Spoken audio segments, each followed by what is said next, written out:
I'm Michael J. Hayde, the author of Chaplin's Vintage Year, and what you're about to see is a lighthearted look at the phenomenon called Chaplinitis. Now, what exactly was Chaplinitis? First and foremost, it was box office success, not just in the United States, but worldwide. It was stories in major magazines and daily newspapers. It was a little song, a little dance, and, of course, it was merchandise.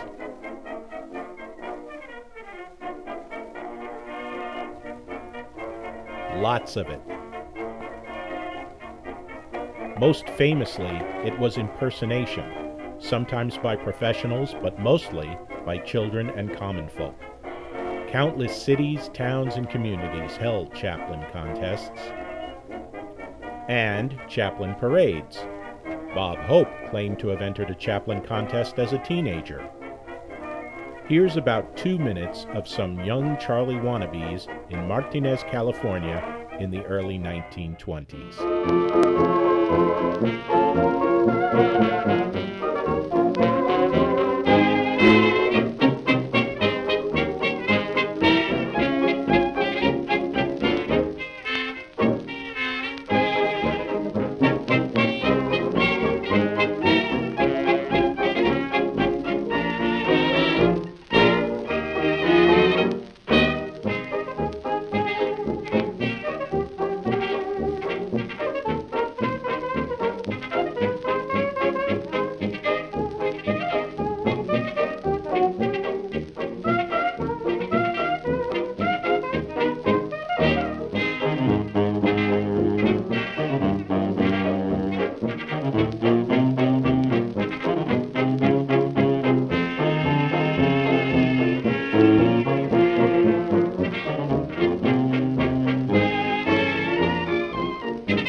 It all started within months after Chaplin joined the Keystone Film Company in December 1913.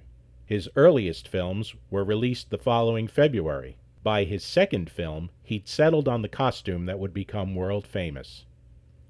The trade ad you see on the right is from March, when only 4 of his films were in distribution. Keystone comedies have been generalized over the years as fast-paced slapstick violence, but the reality is that they were well-plotted farces that caught the fancy of their target audience, namely immigrants and laborers. This is a scene from The Knockout, which starred Roscoe "Fatty" Arbuckle as a country boy duped into fighting a boxing match with a fake champ he believes will deliberately lose to him. In fact, his opponent has been replaced by the genuine champ, played by Edgar Kennedy. Amidst all this, we have Arbuckle's devoted girlfriend, played by his real-life wife, Minta Durfee. She's dressed as a man because women were barred from attending the fights in those days. There's also Max Swain as a cowboy who has bet heavily on Arbuckle to win. Chaplin has a cameo as the referee. Even this early in his career, and with all that is going on in the film, Chaplin drew attention with his unique body movements.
term chaplinitis was coined by Charles McGurk for an article in the July 1915 issue of Motion Picture Magazine.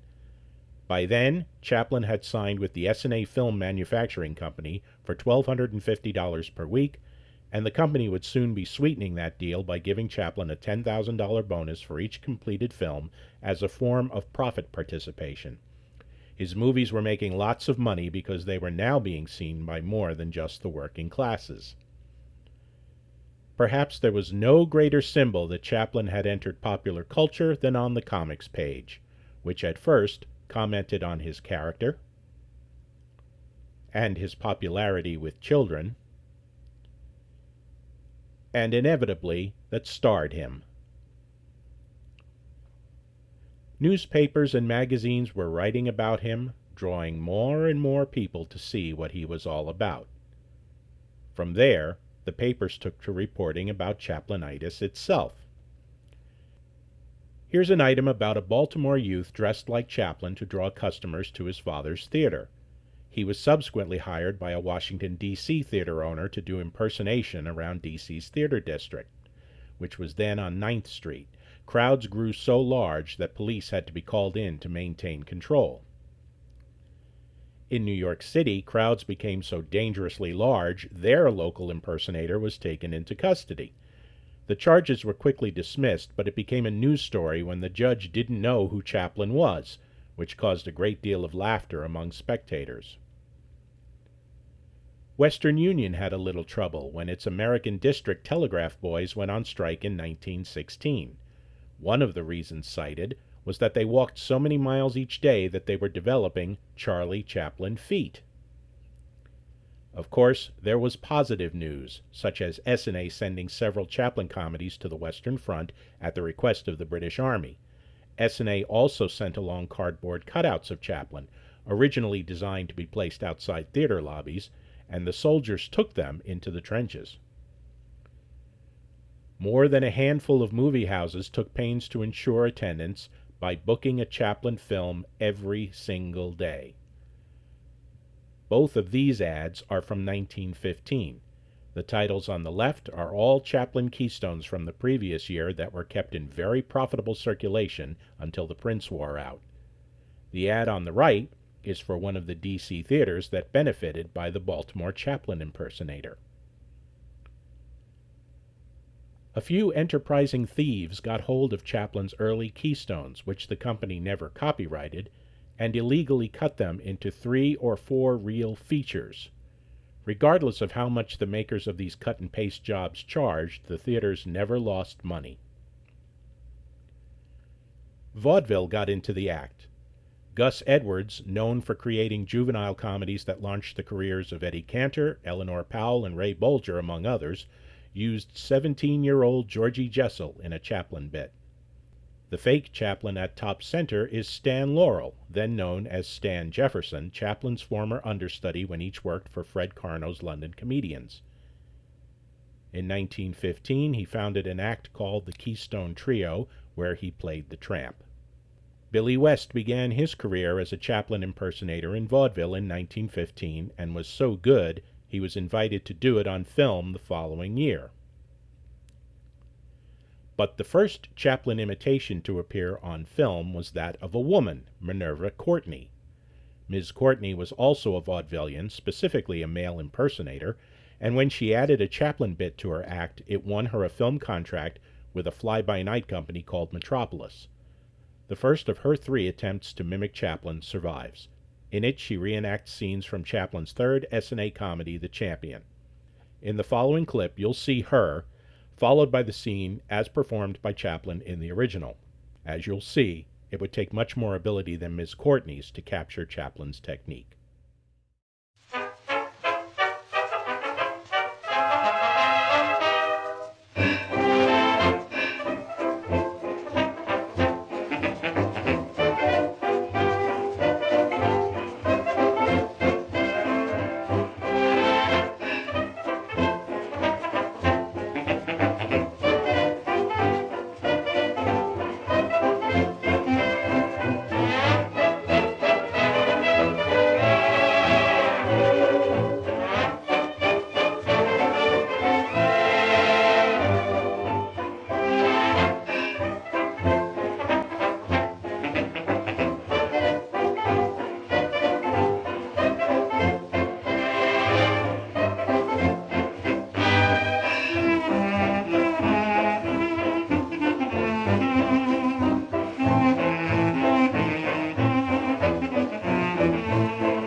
Another Chaplin impersonator was Billy Ritchie. Or was he? Ritchie, who was older than Chaplin and also a veteran of Carnot's London comedians, claimed that he first donned the tramp garb on stage when Chaplin was a mere child. But Ritchie's character was completely different. Imagine the tramp as an ill-tempered scoundrel and you have Ritchie. In 1915, he began working with Chaplin's first Keystone director, Henry Lehrman, who by then had founded his own company, Lehrman Knockout, or LKO Comedies. Lehrman had a reputation as a director who loved roughhouse humor, the rougher the better. In 1921, Ritchie would succumb to injuries he'd incurred while making Lehrman's comedies, and his widow wound up working for Chaplin as a costume seamstress for many years. Here's Ritchie in a 1916 LKO comedy trying to evade what he thinks is a bill collector.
Billy West developed a reputation as the best of the bogus Chaplins. Chaplin himself thought so. You'll note here that the makers of his pictures had no intention of marketing them as Chaplin comedies. Chaplin was taking more and more time, and he was releasing fewer films each year, 4 in 1917, 2 in 1918. West was just fulfilling popular demand by bringing out his interpretation of Chaplin's popular character. Other comedians also tried, but none were as skillful as West, as you'll see here in this clip from a 1918 comedy, He's In Again.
burly waiter is, of course, young Oliver Hardy, then billed as Babe Hardy, about a decade from real stardom with Chaplin's former understudy. Many comedians tried to evoke Chaplin even if they weren't using his makeup and costume outright. This, believe it or not, is Harold Lloyd before he put on glasses and made his fortune. His character, Lonesome Luke, was deliberately created to be as Chaplin-esque as possible without being a direct ripoff. Here's a snippet from a 1916 comedy, Luke's Movie Muddle.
In February 1916, Chaplin signed with the Mutual Film Corporation to make one film per month for a year at $10,000 per week, plus a $150,000 bonus just for signing. The news made headlines, lots of them. And in many cases, reporters were skeptical of the amount. There were several editorials stating that the salary was probably grossly overstated by a press agent. But Mutual had an answer for that. Show them the money. Eventually, everyone was convinced, and a handful of opinion makers were scandalized. But even this news could be marketed. The American Tobacco Company capitalized on Chaplin's salary as a means of selling Mecca cigarettes. Enough Meccas are sold every year to hire 24 Charlie Chaplins, with enough left over to keep them all in custard pies. Fortunately, good comedy and good cigarettes are now within the reach of millions. Mutual had nothing to fear concerning their investment. They released this photo of the outside of the Garrick Theater in Los Angeles as a crowd of people gathered to see The Floor Walker, Chaplin's first comedy for the company. What's significant is that this is the 28th day of the film's run at that theater. How's this for timeliness?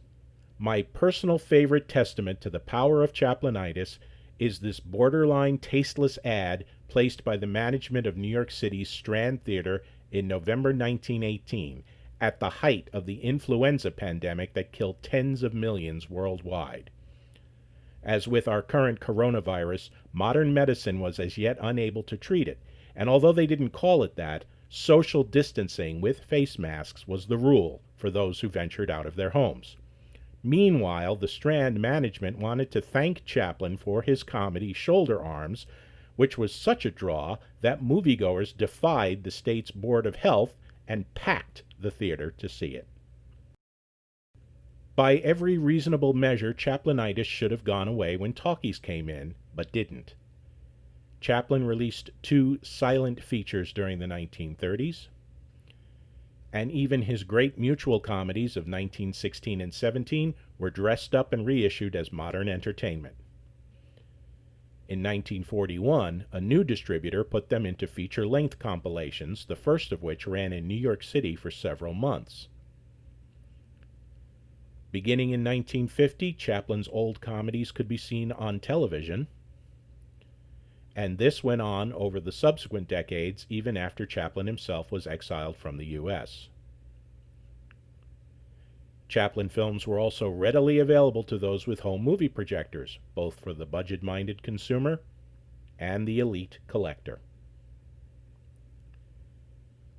The 1980s brought home video into the mass market. Along with the early films, Chaplin's masterworks were now readily available, again in various formats, some more collector-oriented than others. As technology continues to bring about new formats, Chaplin's films continue to be marketable. From DVD to Blu-ray to streaming video, The Little Tramp remains omnipresent.